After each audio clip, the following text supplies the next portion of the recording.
बुद्रुक आणि बाकी सगळे सर्जरी कराल तर त्याला काय रिशफल म्हणत नाही. स्वतः नरेंद्र मोदी यांची प्रतिमा फार घसरलेली आहे. अमित शहा यांना कोणतीच प्रतिमा राहिलेली नाही. मंत्री अपयशी आहेत. जवळजवळ 99% मंत्री मोदींच्या मंत्रिमंडळातले अकार्यक्षम आहेत आणि भारतीय जनता पक्षामध्ये मी हा शब्द मुद्दाम वापरतो कारण आम्ही केंद्रीय कॅबिनेटची ताकद पाहिलेली आहे. भारतीय जनता पक्षामध्ये एखाद दुसरा नेता सोडला तर त्या लायकीचे नेते केंद्रीय मंत्रिमंडळात काम करू शकतील असे कोणी दिसत नाही. एक शिवराज सिंग चौहान आहेत किंवा नितीन गडकरी आहेत, ही मोठी नावं आहेत. बाकी सगळे राम भरोसे चाललेलं आहे आणि त्याचा परिणाम देशाच्या विकासाच्या गतीवर आणि कार्यक्षमतेवर होतो. मोदींची प्रकृती बरी नाही असं माझं म्हणणं आहे.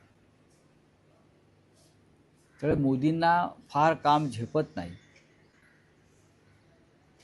अमित शहा यांची प्रतिमा इतकी डागाळलेली आहे की ते गृह खातं चालवत नसून एखाद्या गुंडाप्रमाणे टोळी चालवतात वर्दीतल्या लोकांची, असं त्यांच्याविषयी उघडपणे बोललं जात आहे.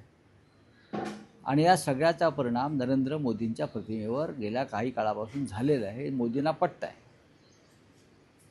या रिशफलमध्ये जोपर्यंत अमित शहाना बाजूला केलं जात नाही तोपर्यंत कोणत्या रिशफलला आता अर्थ उरलेला नाही.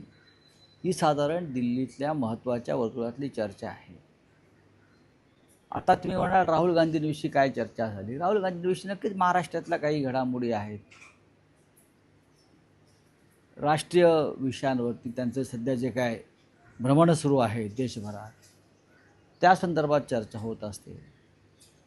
आणि राहुल गांधींचं नेतृत्व आता मोदींना मागे टाकून खूप पुढे गेलेलं आहे. मोदी सत्तेवर आहेत म्हणून या क्षणी नेते आहेत. ज्या क्षणी मोदी सत्तेवर नसतील त्या क्षणी ते नेते नसतील.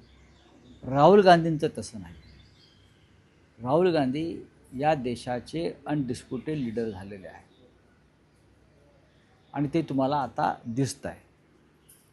दिल्लीत होता, दिल्लीतल्या वर्तुळातल्या बातम्या चर्चा तर